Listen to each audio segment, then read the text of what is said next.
Le football au Malawi n'était qu'un sport de figuration jusqu'à ce qu'il prenne les rênes de la Football Association of Malawi.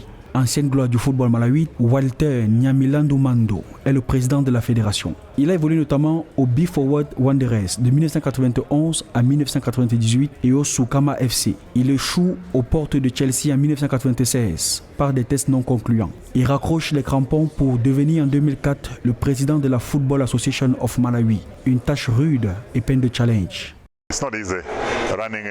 Il n'est pas aisé de gérer la fédération et l'équipe de foot. Nous sommes arrivés ici sans vraiment d'argent. Nous faisons des collectes de fonds pour en avoir, question d'assurer nos déplacements. Mais nous nous assurons que les joueurs perçoivent leur dû, parce que nous savons qu'il en va de leur performance aussi. Il est difficile d'avoir les moins de 17 et moins de 20 ans de façon régulière à cause d'une pépinière poreuse. Voilà pourquoi le Malawi se bat à développer ce secteur depuis un moment. Nous avons un bon sponsor, mais il en faut plus. La sélection nationale nécessite beaucoup d'investissement parce qu'elle fait des voyages à travers le monde et les billets de voyage coûtent énormément cher. L'expérience inter-camerounaise, troisième sortie en phase finale de la plus grande fête sportive continentale de nos diplômés de l'Université du Malawi, l'occasion de montrer le potentiel sportif et footballistique de sa sélection Fanion avec son effectif très jeune, dynamique et efficace. Il se qualifie pour la première fois de son histoire pour le second tour de la CAN 2021 avec une victoire sur le Zimbabwe et un nul face au grand favori le Sénégal, brisant ainsi le signe indien.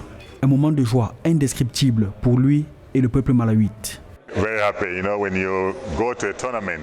Nous sommes très heureux. Quand vous allez à un tournoi, vous devez de remporter au moins un match. Nous devons à la nation au moins une victoire. J'ai vu la célébration dans les rues au Malawi. On aurait dit qu'on avait remporté la CAN. Les gars ont fait ce que le peuple attendait d'eux. Ils n'auraient pas accepté la défaite contre le Zimbabwe. Il fallait qu'on brise le signe indien. C'est une équipe jeune, pleine de talent et ambitieuse.